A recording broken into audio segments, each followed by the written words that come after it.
आपका स्वागत है। बहुत बहुत प्रेम नमन।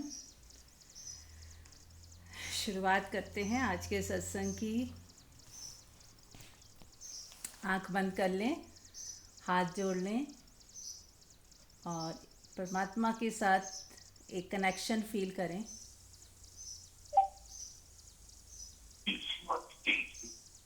म्यूट कर लें। आंख बंद कर लें और हाथ जोड़कर सर झुकाकर अपने होने को महसूस करें। आपकी श्वास चल रही है, आप जीवित हो और पूरा अस्तित्व आपके साथ है।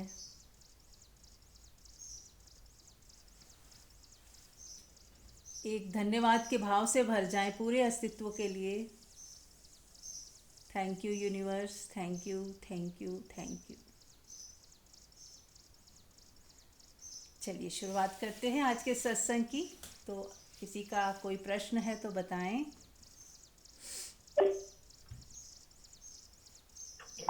हाँ जी मीरा जी। हाँ जी बताएं। मेरा एक छोटा छोटा सा कंफ्यूजन मेरा क्लियर करिए। जी। आत्मा और चेतना को हम कैसे एकदम डिफरेंशिएट करेंगे? आत्मा और इज इट डिफरेंट? और चेतना, चेतना, हाँ हाँ, नहीं डिफरेंट नहीं है वो एक। चेतना सोचना, चेतना चेतना, हाँ वही मैं कह रही हूँ। चेतना और आत्मा जो है वो एक ही है ना। चेतना ऐसा है ना, हम कुछ लोग अपनी अपनी थ्योरीज हैं, कुछ चेतना को भी अलग कर देते हैं कि चेतना में मूवमेंट है, परमात्मा में मूवमेंट नहीं है। तो हमें ना बहुत ज़्यादा शब्दों में नहीं उलझना है, ठीक है। हम जहाँ खड़े हैं वहाँ से एक कदम आगे बढ़ाएं और शब्दों के कन्फ्यूज़न से बचें, है ना। लेकिन हाँ, एक चीज़ है कि कहीं स्टिलनेस भी है, कहीं मूवमेंट भी है। प्रकृति में मूवमेंट है और प्रकृति जहाँ उसका सोर्स है वहाँ स्टिलनेस है। लेकिन ये भी नहीं कहा जा सकता कि स्टिलनेस अलग है, प्रकृति अलग है ना। यही कहा जा सकता है जैसे समुद्र है, उसकी गहराई में सब शांति है और सतह पर लहरें हैं। तो ऐसे ही नाम कुछ भी दो, चेतना का मतलब अगर शाब्दिक अर्थ देखें, चैतन्य मतलब जिसमें जीवंतता है, चेतना है। एक डेड पर्सन को हम चैतन्य है वो नहीं कह सकते। चेतना हो जिसमें जिसमें अवेयरनेस हो, है ना, अवेयरनेस हो, जीवंतता हो। तो जहाँ तक एक्सपीरियंशियल तल पे जो समझ आ रहा है ना, जो हम सच में एक्सपीरियंस कर पा रहे हैं, उसमें जितने ज़्यादा हम लेबल देंगे, लेबल या उसको हम डिफ्रेंशिएट करने लगेंगे, ये अलग है वो अलग है या सब एक है, तो हम शब्दों को ही हटा दें। मोटा मोटा बस इतना समझ लो कि हाँ, कहीं मूवमेंट है और कहीं स्टिलनेस भी है। हमारे ही भीतर हम अपने अंदर भी देखें तो कोई ऐसा तल है जहाँ पे कोई मूवमेंट नहीं हो रही, शांत एकदम। और ऐसा भी तल है हमारे ही अंदर जहाँ मूवमेंट हो रही है, जहाँ पे हम सोच रहे हैं, यहाँ कभी इमोशनल लेवल पे भी ऊपर नीचे हो रहा है ना। और चेतना दोनों जगह है। ऐसा नहीं है कि जहाँ मूवमेंट हो रही है वहाँ चेतना नहीं है, वहाँ भी है। और जहाँ मूवमेंट हो रही है या नहीं भी हो रही तो वहाँ भी चेतना है। चेतना तो सब जगह ही है, चाहे मूवमेंट हो रही हो, नहीं हो रही हो, स्टिलनेस फील हो रही हो। लेकिन अगर आप बुद्धि से हमें समझेंगे, उसकी व्याख्याएं कर करके समझेंगे, तो हम उलझ जाएंगे। क्योंकि बहुत सारे लोग बहुत अलग अलग थ्योरी बोल रहे हैं। तो हमें ज़्यादा ना थ्योरियों में नहीं जाना है, अपने अंदर ही देखें कि हम कहाँ तक इस चीज़ को पकड़ पा रहे हैं अपने एक्सपीरियंस के तल पे, ठीक है। हाँ जी, हाँ जी। ठीक है, बिल्कुल। हाँ हाँ। और किसी का प्रश्न है?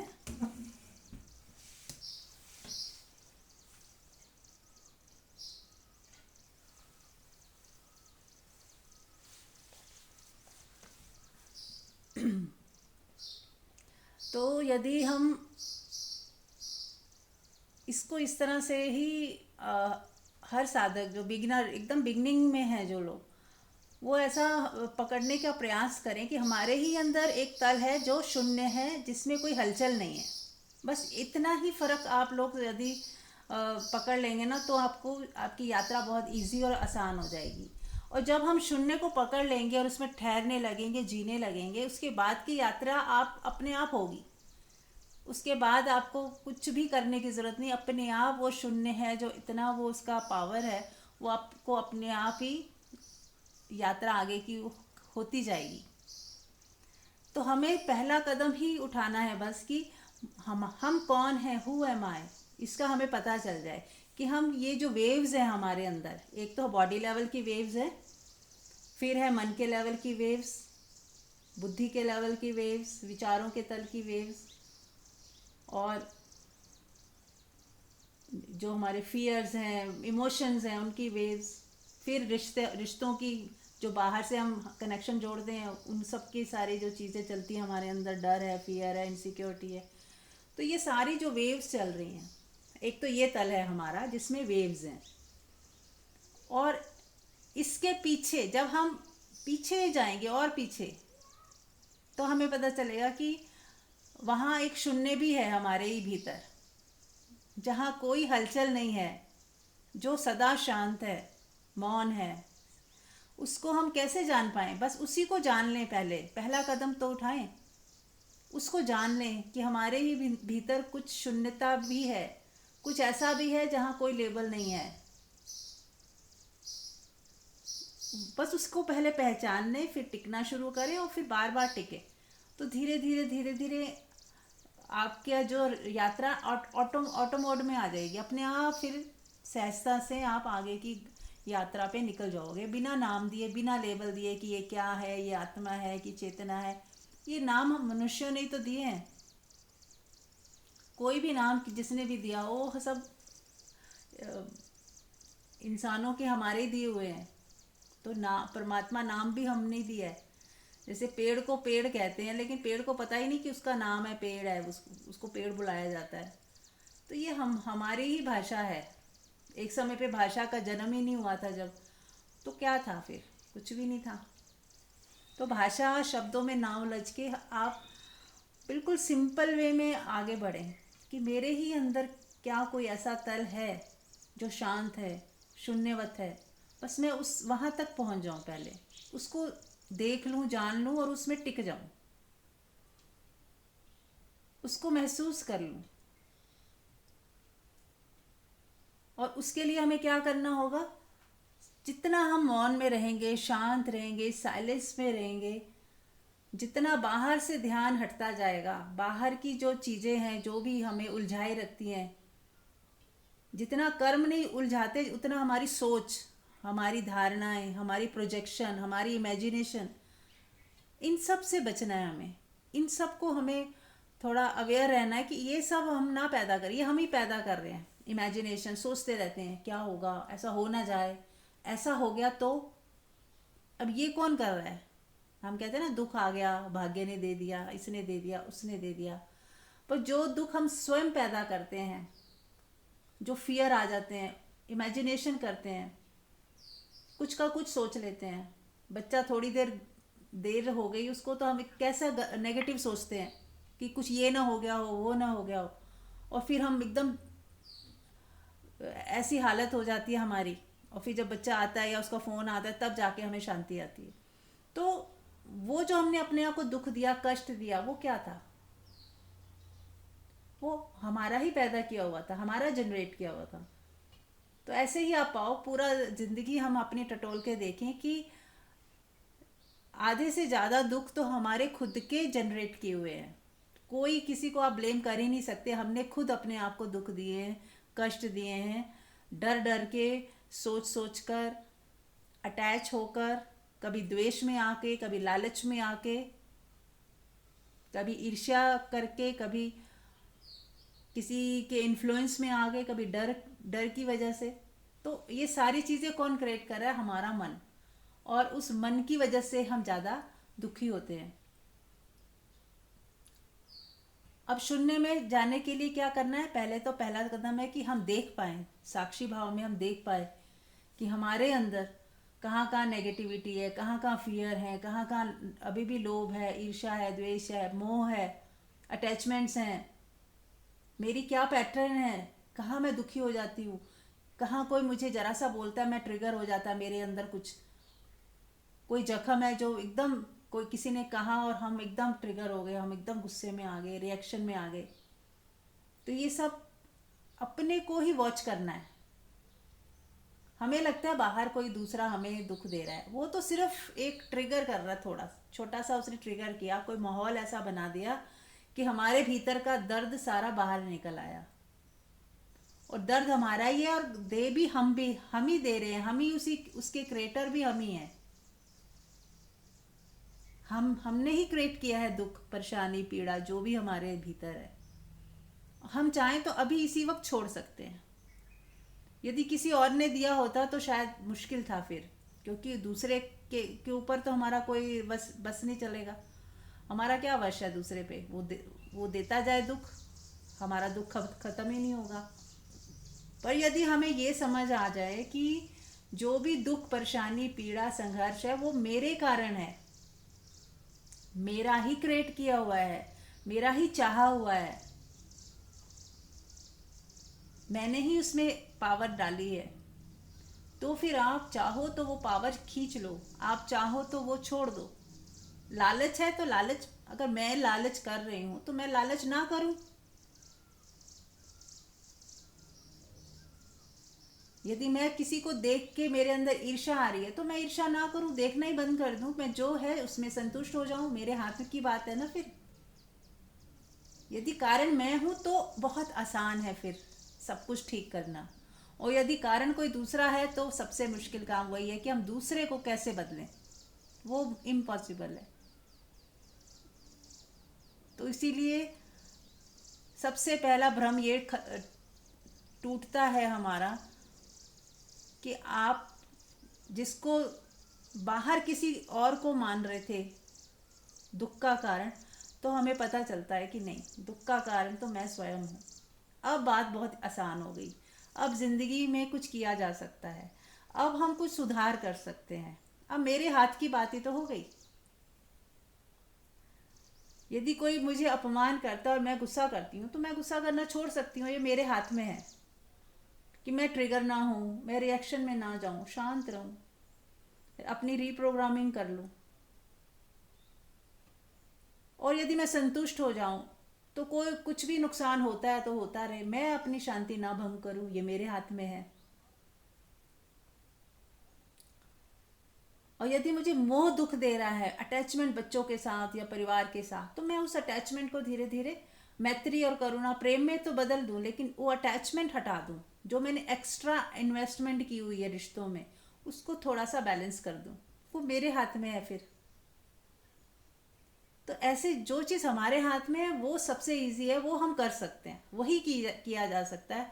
किसी दूसरे को बदलना तो राजनीति है, खुद को बदलना ही धार्मिकता है। सच्ची जो स्पिरिचुअलिटी क्या है, खुद को बदलना, खुद के साथ वर्क करना, खुद को पहचानना, खुद की कमियों को ठीक करना।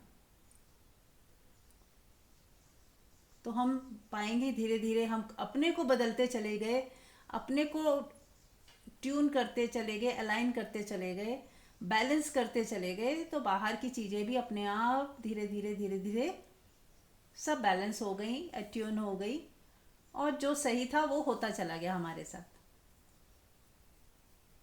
ठीक है, तो अब आप सबकी बारी है, कोई शेयर कर सकता है कुछ भी या पूछ सकता है।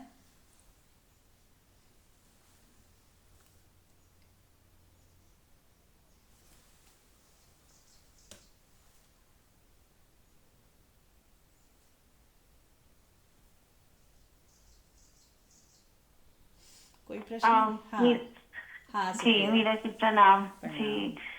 ऐसी ही सोच रही थी कुछ प्रश्न बनाऊं, तो मैं ऐसी ही सोच रही थी मीरा जी, कई बार ना जैसे हमारे पास चॉइसेस होती हैं। छोटा सा एग्जांपल अगर उठाएं कि ये वाली दाल बनाए या वो वाली दाल बनाए, ये सब्जी बनाए या वो सब्जी बनाए, ऐसी जिंदगी में कई तरह की चॉइसेस आती हैं। और कई बार ऐसे लगता है कि दोनों सिचुएशंस या दोनों चॉइसेस के अलग अलग फायदे हैं और अलग अलग रेपरकशंस हैं। तो अम, कैसे लगे कि हमने ईश्वर की जहाँ इच्छा थी वहां चॉइस करी है। मतलब ये भी मुझे लगता है कि आप फाइनली जो चॉइस करते हो वो उसी में ईश्वर की इच्छा होती है, लेकिन जब कई बारी उसका रिजल्ट बहुत ग्रेट नहीं रहता तो हमारे बड़े हमें समझाते हैं, देखा आपको बोला था ना कि मत जल्दीबाजी करो, मत ये ऐसे डिसीजंस लो। लेकिन डिसीजन लेना भी पड़ता है। मतलब आप पे खड़े रहोगे, आप डिसीजंस ले लेते हो, आगे बढ़ते हो, और फिर अ, मतलब यही कैसे लगे कि हाँ जो करा जो सोचा वो ईश्वर की सोच के अनुसार था, उस दुविधा से हम एक तरफ कैसे हों। हाँ जी, बिल्कुल ठीक। देखो, पहले तो हमने यहाँ पे क्या गलती हम करते हैं कि ईश्वर को अलग मान लिया अपने से, कि ये मैंने किया या ईश्वर ने किया। कैसे पता चले ये मैंने नहीं किया, ईश्वर ने ही किया, है ना। तो हमने क्या किया, ईश्वर को अपने से अलग मान लिया है पहले तो। यही गड़बड़ हो गई। ईश्वर और आप एक हो। पहले तो ये ऐसे समझो कि ईश्वर और आप एक ही हो। आपके भीतर से जो आ रहा है वो ईश्वर से ही आ रहा है। हाँ, यहाँ पे सिर्फ एक चीज़ है जो मैं बार बार कहती हूँ, एक हमारा मन है जो वो मैं हूँ ही नहीं। यदि मेरे मन में जो काम, क्रोध, लोभ, मोह, ईर्ष्या, द्वेष, दूसरों को दुख देने की टेंडेंसी, हमारी जो भावनाएं हैं कि इसने मेरे से बुरा किया तो मैं भी इसको मज़ा चखाऊं, या ये सही नहीं है व्यक्ति, वक्त आने पे देखना इसने मेरा साथ नहीं दिया मैं भी नहीं दूंगी, ये जो इस तरह की टेंडेंसियां होती हैं हमारी। अब ये जो है, अब ये मन का खेल है, ये माया जाल है हमारा पूरा।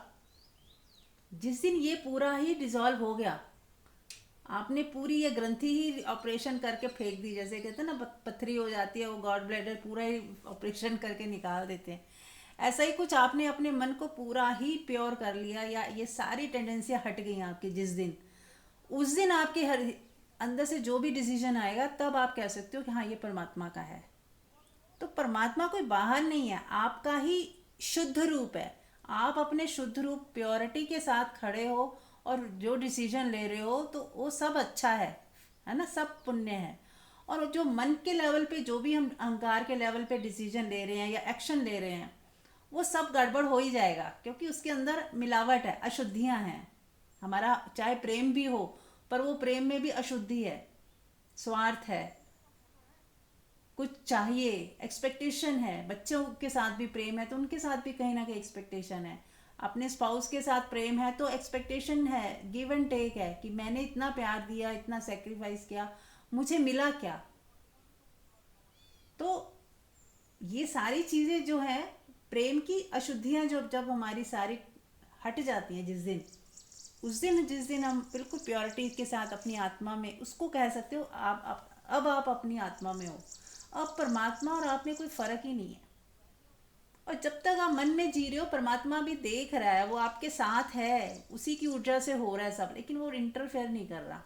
मन का खेल जब चल रहा है, मान लो कोई दुख दे रहा है किसी को, आपके लालच आ गया, अब लालच की वजह से आपने कहीं गलत इन्वेस्टमेंट कर दी, या किसी ने बेवकूफ़ बना दिया, आपके लालच को थोड़ा सा उकसाया और आप भी लालच में आ गए और कुछ का कुछ गलत डिसीजन ले लिया आपने। तब आप लेने के बाद ये नहीं कह सकते हो परमात्मा ने करा दिया, मेरे लालच ने करवाया ये। हर चीज़ को हम परमात्मा कह के हट नहीं सकते। हाँ, ये कह सकते हैं कि मेरा जो लालच था उसका जो परिणाम होना था वो यही होना था ना। लालच का परिणाम कभी अच्छा हो ही नहीं सकता यदि बहुत ज़्यादा लालच है तो ऐसे हमें थोड़ा हर तरीके से समझना पड़ेगा कि हर चीज़ में हम परमात्मा को कह के अपनी चीज़ों को ढक नहीं सकते। उस समय हमें यही देखना है कि हाँ, मेरे अंदर अभी ये लालच था और ये लालच ने मेरे को ये गड़बड़ करा दी। अब मुझे इस लालच के ऊपर काम करना है। आज के बाद जो नुकसान होना हो गया, अब मैं कोई लालच में नहीं आऊँगी, किसी इन्फ्लुएंस में नहीं आऊँगी। अपने लालच को संतुष्टि में कन्वर्ट करना है कि नहीं, मैं संतुष्ट हूँ, बिल्कुल जो साफ सुथरी चीज़ें हैं मैंने वही काम करना है। शॉर्टकट्स नहीं लेने कि हाँ जल्दी में पैसे जी ट्रिपल हो रहे हैं, चार गुने हो रहे हैं, किसी ने कुछ भी कहा और हमने इन्वेस्ट कर दिया, तो वो हमने ही लालच किया ना। और लालच से क्या हुआ, दुष्परिणाम आए, और अब जो कॉन्सिक्वेंस आए हैं उसकी वजह से हमें दुख आया। अब इस दुख और पीड़ा ने ही हमें आगे के लिए सुजागी दी। हो सकता है छोटा नुकसान हुआ है, कल को बड़ा भी हो जाता, पर अब हम संभल गए। अब हमें निर्णय ले लिया कि नहीं, आज के बाद ये सब काम नहीं करने, मुझे लालच में आना ही नहीं है। तो आपने एक परीक्षा पास कर ली। अब इसमें भगवान तो है ही साथ में, वो न्यूट्रल एनर्जी एक तरह से हमारे सर समय साथ ही है। और जब आप अपने शुद्ध रूप में होते हो तो आप ही परमात्मा हो गए। अब आप जो भी डिसीजन लोगे, स्पॉन्टेनियस जो प्योरिटी के साथ आएगा, वो परमात्मा का ही है। आपका है या परमात्मा का, एक ही बात है। क्लियर हुआ सुप्रिया जी?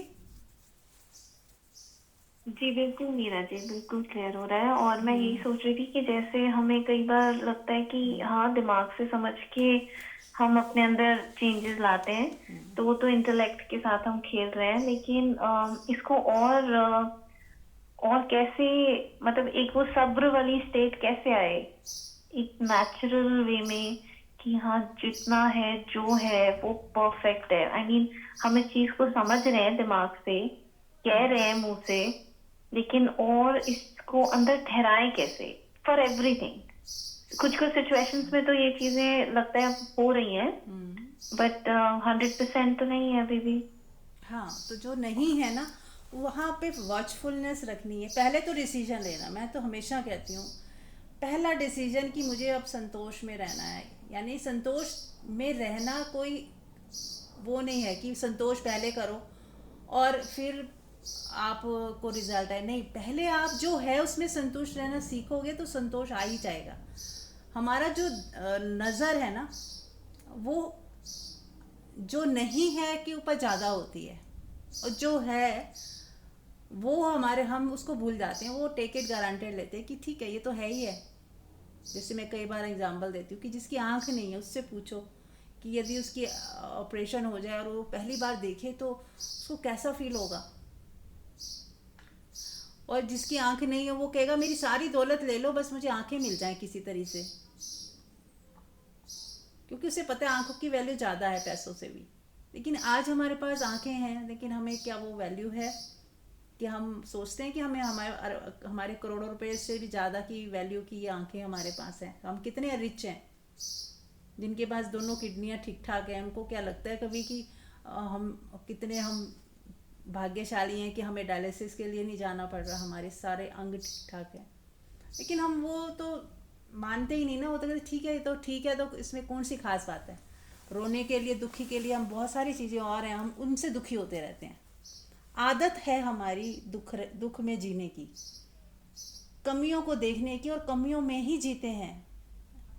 देखिए कोई व्यक्ति है, बहुत अच्छा है, इंसान है, अब वो आपके साथ हमेशा अच्छा ही करता है, लेकिन कभी एक बार उसने कुछ अच्छा नहीं किया, आप हमेशा के लिए उसकी दोस्ती तोड़ दोगे। 10 बार अच्छा किया और एक बार अच्छा नहीं किया, वो एक बार इतना भारी हो जाता है उस 10 पे, क्योंकि हम लोग नेगेटिव को ज़्यादा इम्पोर्टेंट वो देते हैं, वैल्यू देते हैं। ये हमारी जो मानसिकता है इसको हटाना पड़ेगा।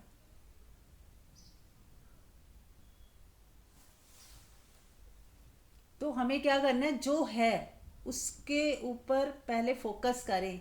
और जब उसको फोकस करोगे, जब हमें सच में ही दिखेगा कि वाह कितना कुछ तो है मेरे पास, तब संतुष्टि आएगी। उसके बाद संतुष्टि अपने आप आएगी। अगर हम कहेंगे नहीं संतोष करना है, संतोष करना है, तो नहीं आएगा संतोष। संतोष छाया की तरह आएगा जब हमें सच में ही दिखेगा। अब मुझे दिख तो रहा नहीं कहीं पे भी कुछ अब अच्छा हो रहा है मेरे साथ, मैं दुखी हूँ, परेशान हूँ, और नेगेटिव जो चीज़ें नहीं है मेरे पास उसको देख देख के परेशान हूँ, या कोई व्यक्ति मुझे दुख देता है या परेशान कर रहा है उसकी वजह से परेशान हूँ, तो मैं संतोष में आ कैसे सकती हूँ, कोई कितना ही कह दे। तो मुझे वहाँ से फोकस हटाकर दूसरी तरफ शिफ्ट करना पड़ेगा कि जो है ठीक है। अगर एक चीज़ मेरे कुछ गड़बड़ है मेरी पूरी लाइफ में, कोई एक व्यक्ति यदि गड़बड़ है, लेकिन बाकी के 10 लोग तो हैं जो बहुत अच्छे हैं, हम उसको भूल ही जाते हैं। हजारों बार हमें बहुत अच्छे मोमेंट्स आए हैं, हम उनको भूल जाएंगे, पर एक मोमेंट खराब आया, हम उसको कितना याद करते हैं। तो हम हमारी जो मानसिकता, उससे हमें शिफ्ट होना है कि जो मिल गया, जो जो अच्छा है उसको ज़्यादा फोकस करें, उसको ज़्यादा वैल्यू दें। और जो नहीं है, किसी ने गड़बड़ छोटा मोटा कर दिया, उसको इग्नोर करें कि नहीं, इसको मैंने फोकस किया तो ये मेरे को हावी हो जाएगा मेरे ऊपर, मुझे वो उस तरफ देखना ही नहीं है।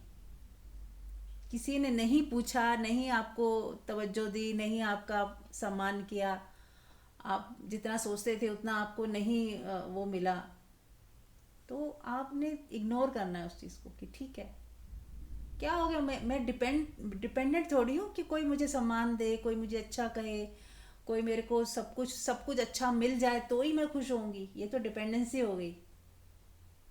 इसीलिए तो देखो, भगवान बुद्ध, महावीर, कुछ कुछ लोग ऐसे हुए जो राजा महाराजा थे, सब छोड़ के एकदम साधारण जिंदगी, भिक्षु वाली जिंदगी उन्होंने बिताई। एक एग्जाम्पल सेट किया कि एक इंसान कहीं भी खुश रह सकता है। ऐसा नहीं कि हमारे पास बहुत कुछ होना चाहिए। यदि हम अपनी आत्मा में प्योरिटी के साथ जी रहे हैं, अपने साथ खुश है, संतुष्ट है, जो है उसमें राजी हैं, पहला है सूत्र, जो है उसमें राजी होना, उसका मज़ा लेना, और उस दूसरा है मज़ा लेना। राजी होके मज़े लेंगे तो ही हम, जो नेगेटिव है उससे, उसकी तरफ ध्यान हटेगा। अब हम मज़े लेते ही नहीं है, हमारे पास समय ही नहीं है मज़े लेने का, या हमें मज़ा लेना भूल ही गए हैं हम। जैसे थोड़ी उम्र होती है तो एकदम बस चुपचाप बैठे हैं, एक मुंह लटका के एक तरफ। तो अपनी लाइफ को एकदम जिंदा दिली के साथ बिंदास जीना सीखना होगा हमें, खुश रहना सीखना होगा, आनंदित रहना सीखना होगा।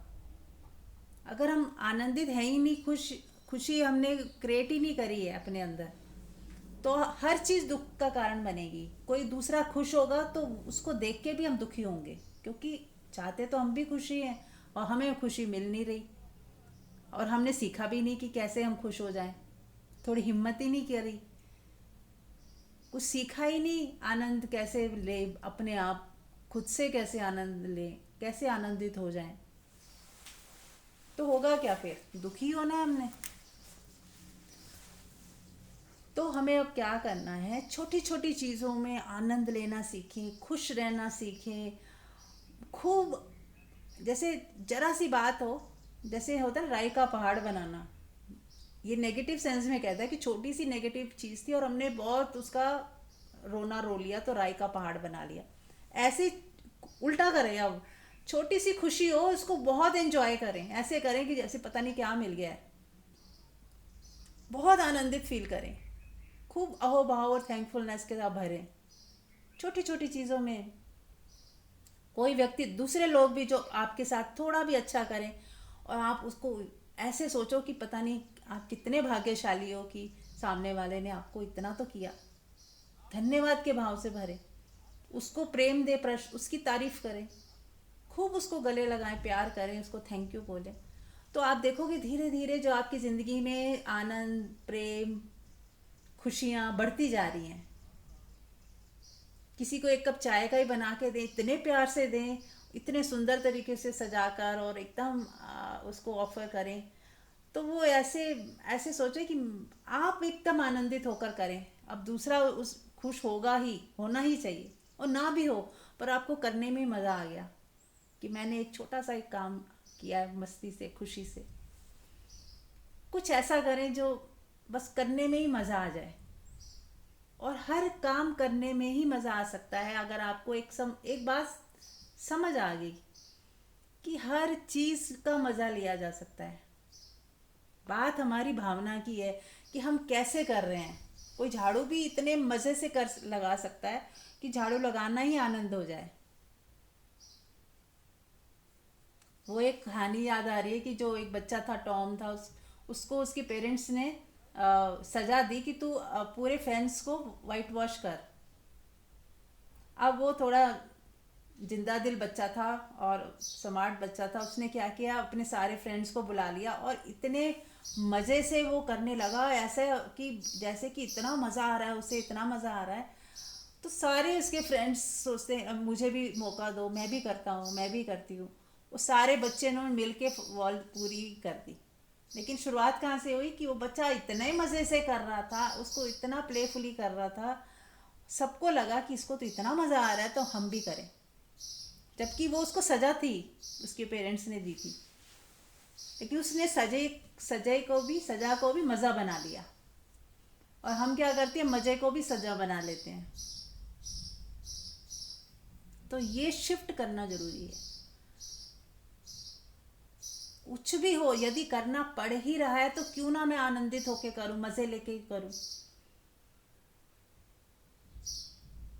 बजाय कि हम कंप्लेन करें और रोएं और दुखी हों। क्यों ना उसे हंसते खेलते नाचते गाते कर लें। राइट, क्लियर हुआ सुप्रिया जी थोड़ा?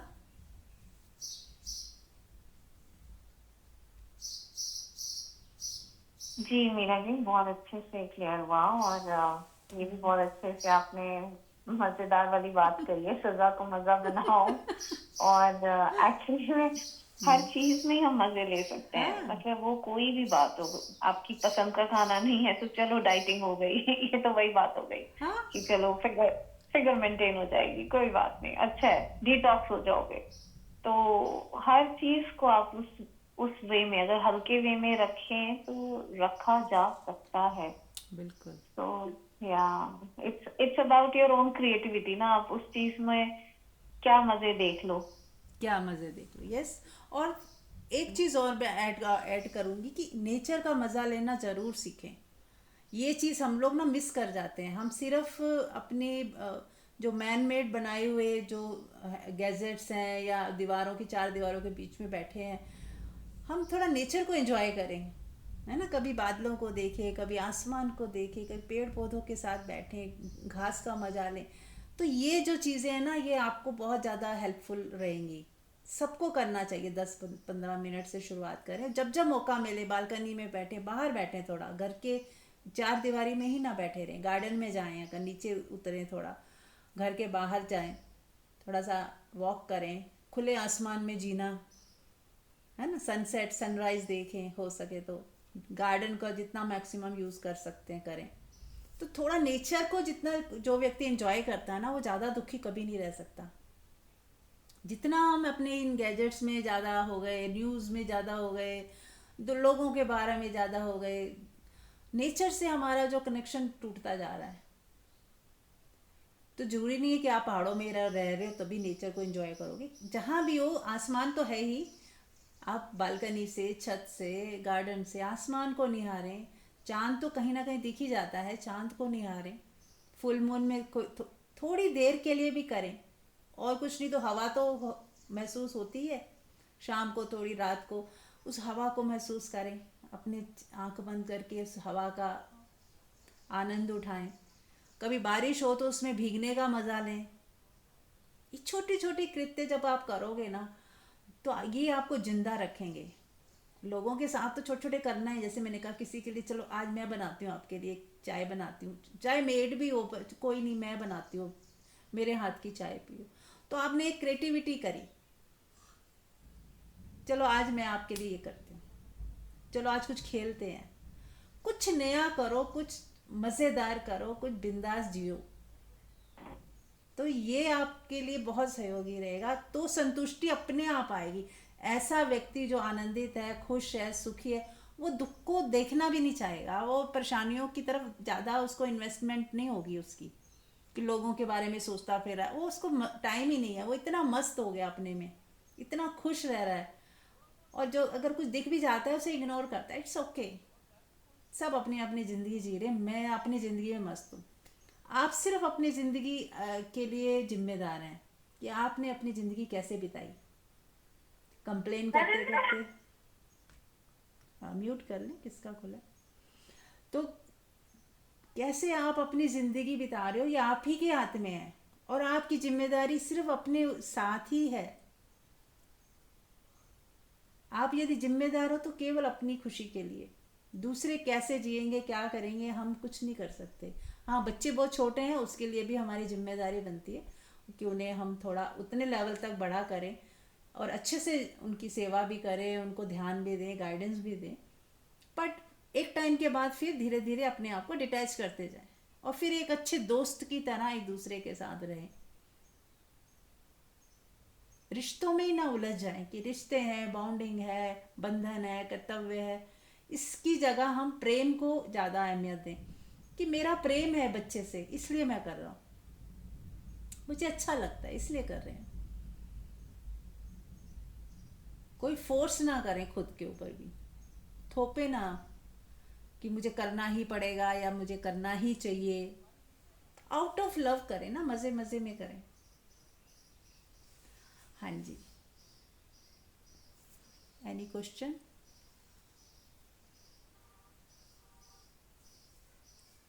कोई शेयरिंग? मंजू जी आप भी कुछ कह सकते हैं। Yes, thank you. सब कुछ तो बोल दिया होता है, लगता नहीं है कि कुछ बचा है। फिर भी तो अपना अपना फिर भी एक अंदाज।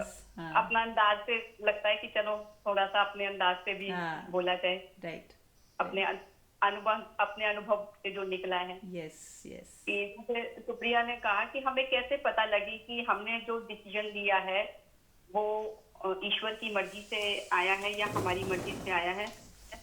तो इसको मैं एक चीज ये कह सकती हूँ कि जितने जितने हम शुद्ध होते हैं, हमारा जो भीतर है एक शुद्धता हमारे अंदर बढ़ती है, प्योरिटी बढ़ती है। हम जितने बाहर विकारों से दूर हो जाते हैं, हमारे वाइसेस खत्म होने लगते हैं, हमें पता खुद को लगता है, दूसरा कोई नहीं बता सकता, हमें खुद को ही पता लगता है कि हाँ मेरे अंदर अब मैं कोई भी काम करती हूँ तो मेरे को किसी से कोई एक्सपेक्टेशन नहीं है, मेरा कोई लालच नहीं है, मैं किसी रिएक्शन में नहीं कर रही, किसी भी भावना से ऐसी नेगेटिव इमोशन के वशीभूत होके नहीं कर रही, किसी से बदला नहीं लेने की भावना से कर रही, कोई भी ऐसी मेरी मंशा नहीं है किसी से बदला लेने की या किसी से अपना स्वार्थ सिद्ध करने की। तो धीरे धीरे जैसे हमारे ये विकार खत्म होने लगते हैं तो जो हमारा शुद्ध स्वरूप है वो हमारा इनर गुरु ही है, उसे विवेक कहते हैं, परमात्मा कहो, आत्मा कहो, ईश्वर कहो या गुरु कहो। तो वो हमारा जागृत होता है, तो वो जागृत होता है, फिर उससे जो भी कृत्य हम करते हैं, जो भी हम काम करते हैं, जो भी डिसीजन लेते हैं वो हमारे लिए अच्छा ही फल लाता है, ऐसा मैंने अनुभव किया है।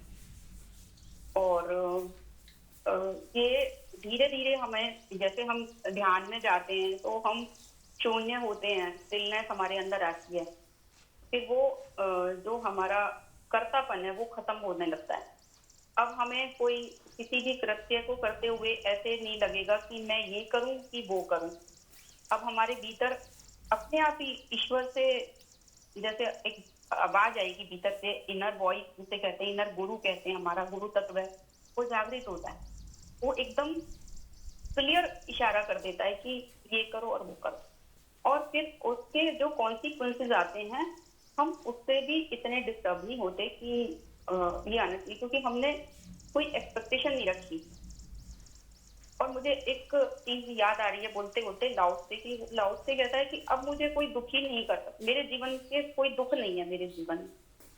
तो लोगों ने पूछा, शिष्यों ने पूछा कि ऐसे कैसे हो गया कि आपके जीवन में कोई दुख नहीं है, ऐसा तो धरती पे कोई भी प्राणी नहीं है जिसके जीवन में दुख ना हो। तो लाउत्से ने जो उत्तर दिया, उन्होंने कहा कि दुख या सुख हम अपनी एक्सपेक्टेशन के हिसाब से करते हैं कि ये मेरे लिए दुख का कारण बन गया, ये मेरे लिए सुख का कारण बन गया। जब मैंने सब चीज को ही स्वीकार कर लिया, जो कुछ भी इस पूरी सृष्टि में हो रहा है उसको मैंने 100% एक्सेप्ट कर लिया कि जो भी हो रहा है वो उसकी मर्जी से ही हो रहा है, और उसकी मर्जी में मैं कौन होता हूँ ये जज करने वाला कि ये अच्छा हुआ या बुरा हुआ, ये दुख लाया मुझे या सुख लाया। तो जब हम 100% एक्सेप्टेंस में रहते हैं, इसी तरह से हम ये सोचते हैं कि जो भी होगा, जो भी रिजल्ट आएंगे मुझे नहीं पता, मैंने परमात्मा तेरी मर्जी पे छोड़ा। और हर समय जब हमारे भीतर एक भाव शुक्राना का होता है, सारा दिन हम हर चीज को उस एंगल से देख पाते हैं कि कितना सुंदर है ये जगत, इसमें कितना अच्छा हो रहा है, सब कुछ अच्छा ही अच्छा हम जब देखते हैं, जैसे हमारे भीतर की शुभता बढ़ती है, तो हमें बाहरी सब कुछ जो भी हो रहा होता है उसमें हमारे अंदर ये क्वेश्चन मार्क ही नहीं आता कि ऐसा कैसे, मतलब शिकायतें खत्म होती हैं और शुक्राना ज्यादा बढ़ता जा रहा है। तो हमें समझ में आ जाना चाहिए कि हम उस बगीचे के करीब हैं जहाँ पे फूलों की सुगंध ही सुगंध है। थोड़ी दूर से बगीचे के थोड़ी दूर से ही हमें एक खुशबू आने लगती है फूलों की, ठंडी हवाएं हमें महसूस होती है, तो हमें लगता है कि हम जरूर किसी नदी के या पहाड़ के करीब आ रहे हैं। तो ऐसे ही हमारे जीवन में जब खुशी आने लगती है, हम खुश रहना सीख जाते हैं, आनंदित रहना सीख जाते हैं, तो हमें पता लग जाता है कि अब हम कर्ता भाव में नहीं है, अब हम ईश्वर की मर्जी के हिसाब से चल रहे हैं।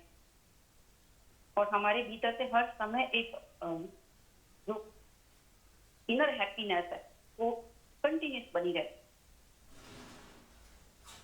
हमें समझ आ जाता है कि अब हमें ये सोचना नहीं पड़ रहा कि कल क्या होगा, हम इस पल में पूरी तरह से जी रहे हैं, उस पल का मजा ले रहे हैं, हर चीज का मजा ले रहे हैं। बाहर हैं तो बाहर मौसम का मजा ले रहे हैं, घर में हैं तो घर में जो कुछ भी कर रहे हैं उसका मजा ले रहे हैं, नहा रहे हैं तो नहाने का मजा ले रहे हैं। इतनी सुगमता से हमें पानी अवेलेबल हो रहा है, टूटी का जरा सा बटन इधर उधर किया, गर्म ठंडा जैसा भी चाहिए उसका मजा ले रहे हैं, एक बटन दबाया एसी की ठंडा का मजा ले रहे हैं। हमारे लग्जरीज हैं पूरी हमारे घर के अंदर। हमें आज किसी भी चीज को सोचना नहीं पड़ रहा कि हमारे घर में राशन है कि नहीं।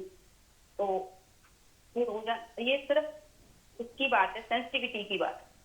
अगर हम हमारी सेंसिटिविटी बढ़ गई है कि हम किस चीज पे, जिन चीजों से कल हम डिस्टर्ब होते थे वो ही चीजें आज भी हो रही हैं। जैसे कल बारिश होती थी तो हम शिकायत में उठते थे, अरे बारिश हो गई, ट्रैफिक जाम मिलेगा, कीचड़ हो जाएगी। आज हम उस चीज को छोड़ के आज हम मजा ले रहे हैं, बारिश की ठंडक देखो कितनी अच्छी लग रही है। और हमारा जो गार्डन है उसमें, जो पार्क है उसमें हरी घास कितनी अच्छी उगने लगी है, उसको कितनी सुंदर लग रही है, कितनी गहरी गहरी घास हो गई है, पेड़ों के पत्ते सारे धुले धुले से कितने स्वच्छ से लग रहे हैं। अब हम परमात्मा की मर्जी में ही जी रहे हैं, हम उसकी हर अभिव्यक्ति का ऐसे आनंद ले रहे हैं कि जगत कितना सुंदर है।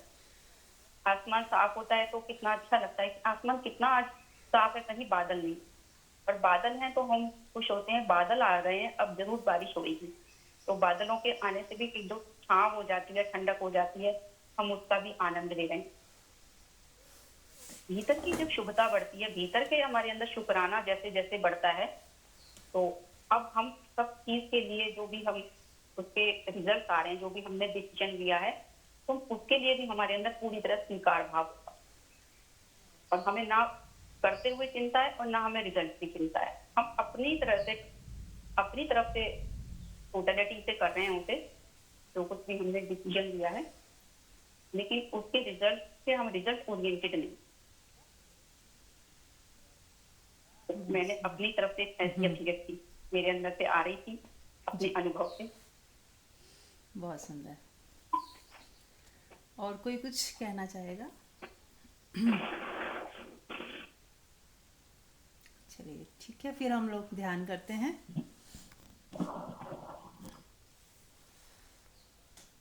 आंख बंद कर लें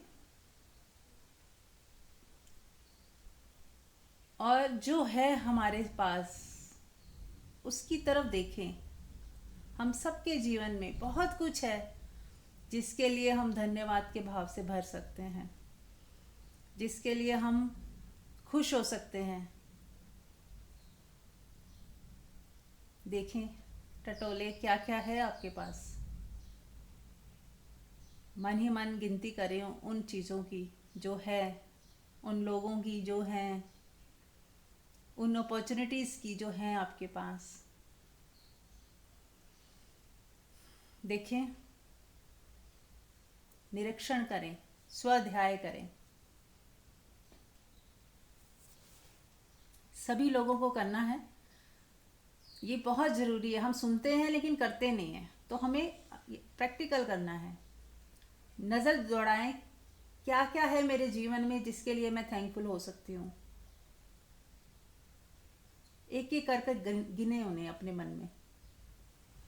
मैं 1 मिनट का पॉज ले रही हूँ, आप सब एक एक करके गिने।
देखिए कैसा फील हो रहा है।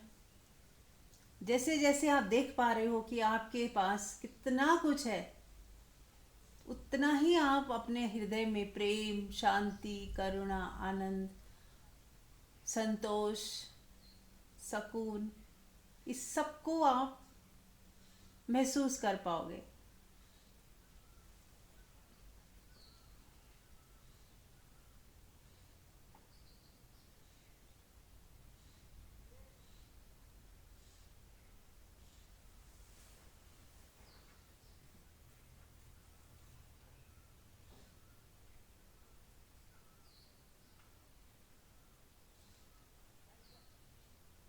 अब हम साक्षी भाव में देखेंगे।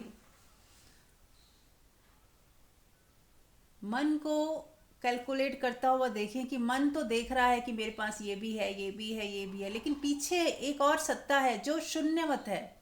वो सिर्फ है। अपनी प्रेजेंस को भी महसूस करें, जिसे कुछ चाहिए ही नहीं। मन को संतोष आपने दिखा दिया कि देखो कितना कुछ है जिसकी वजह से हे मन तू खुश रह सकता है। अपने मन को आपने सब कुछ दिखा दिया जिससे कि मन जो है अब दुखी नहीं होगा, सुखी होगा। मन की प्रवृत्ति को आपने मोड़ा, नेगेटिव टू पॉजिटिव। मन की जो आदत है कमियां देखने की, आपने उसको कमियां नहीं दिखाई, बल्कि जो था जो है उसको दिखाया। बहुत कुछ है जिसकी वजह से हम खुश भी रह सकते हैं।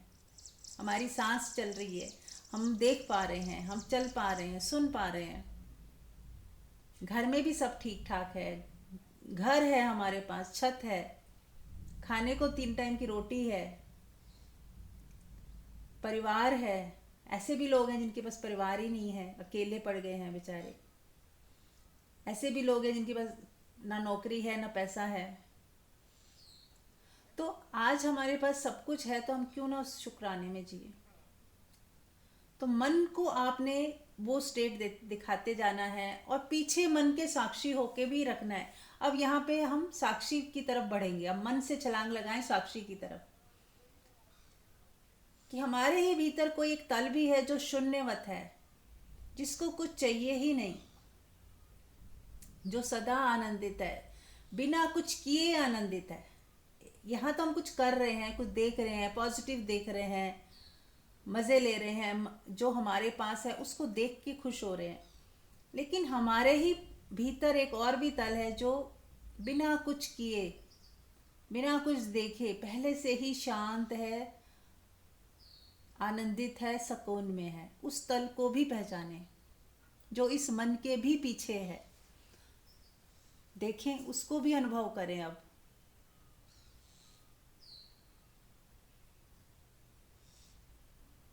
अब सारा ध्यान अपने होने पे ले आएं। आपका होना जो शाश्वत है, जो इस शरीर के परे है, इस मन बुद्धि के परे है।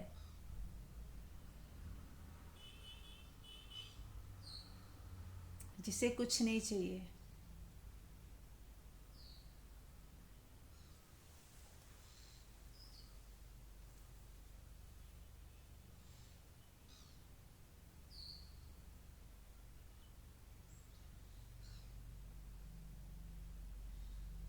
बिल्कुल साइलेंस है जहाँ पर, जहाँ अनहद नाद की गूंज है केवल,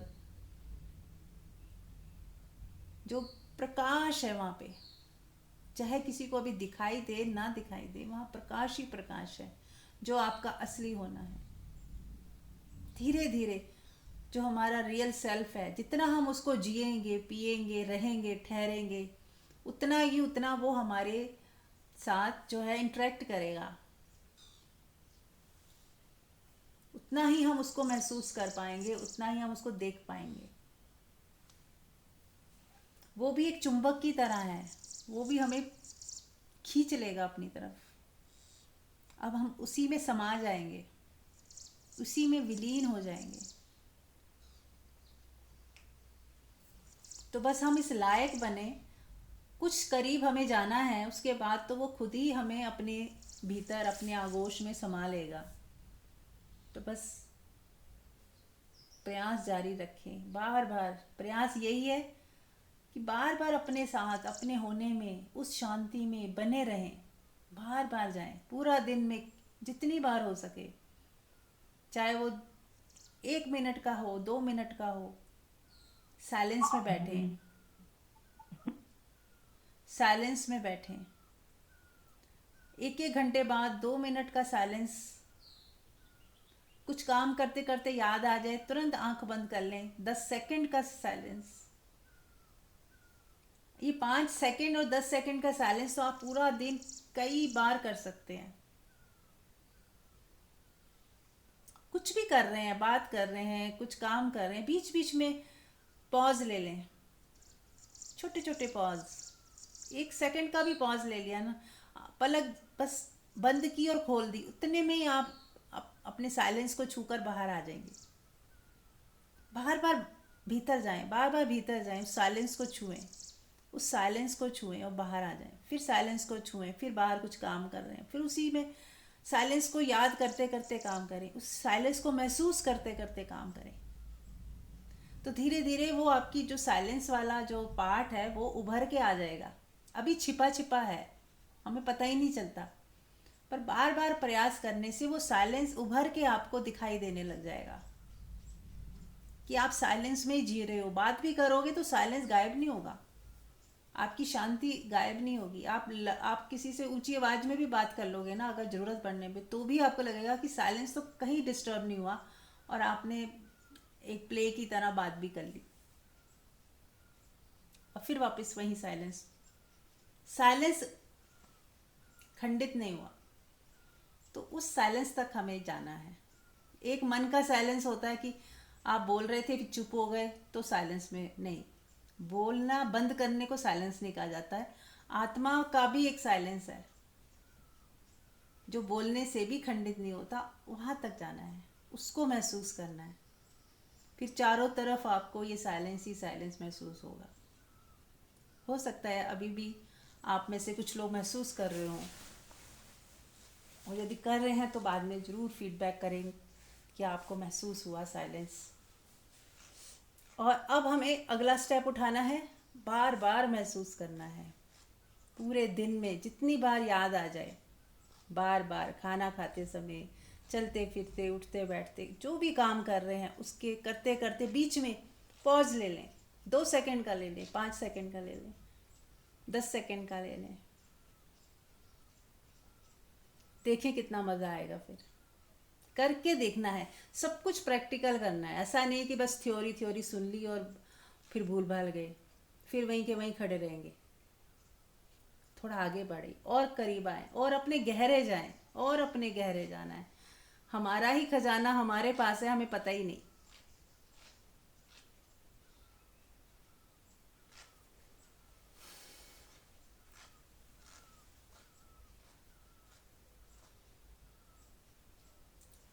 देखें, इस साइलेंस को महसूस करें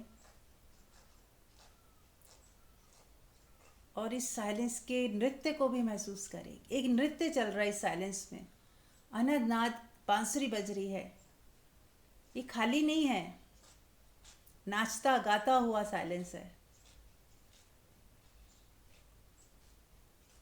जैसे शिव का डमरू और कृष्ण की बांसुरी, कुछ भी कह सकते हैं।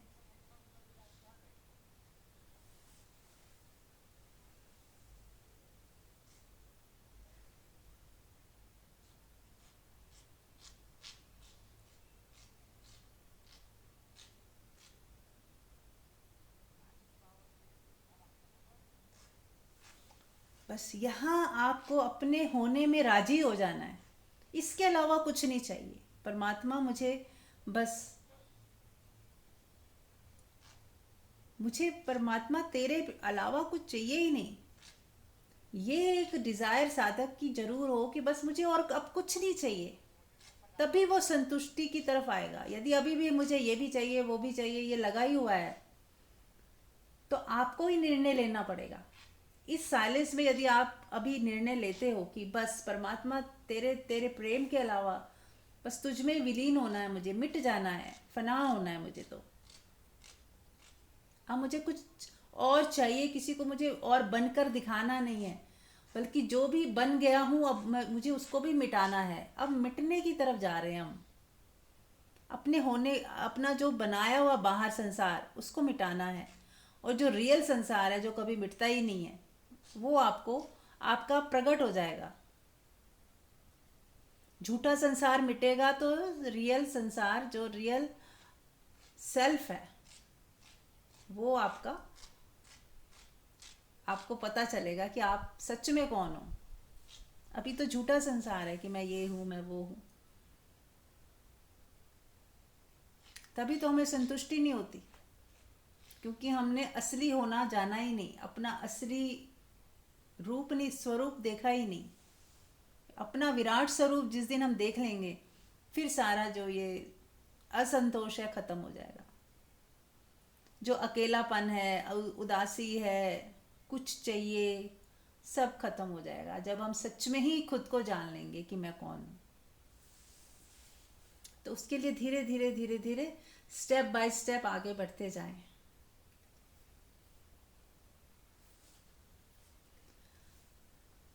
तो अब हम 10 मिनट मौन में बैठेंगे, अपने होने का मज़ा लेंगे, आनंदित होंगे।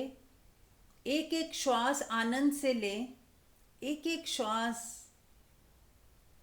आनंदित होकर लें। और जब ध्यान से उठेंगे तो मौन बनाए रखना है, जितना समय, लंबा समय तक मौन बनाए रख सकते हैं बनाए रखें। कुछ भी सोचे नहीं, कुछ भी बोले नहीं, एकदम से एक्टिव ना हो, उस मौन का मज़ा लेते रहें। काम करते हुए भी मौन का मज़ा लें, खाना खाते हुए भी मौन का मज़ा लें। इसको आप बढ़ाते जाओ।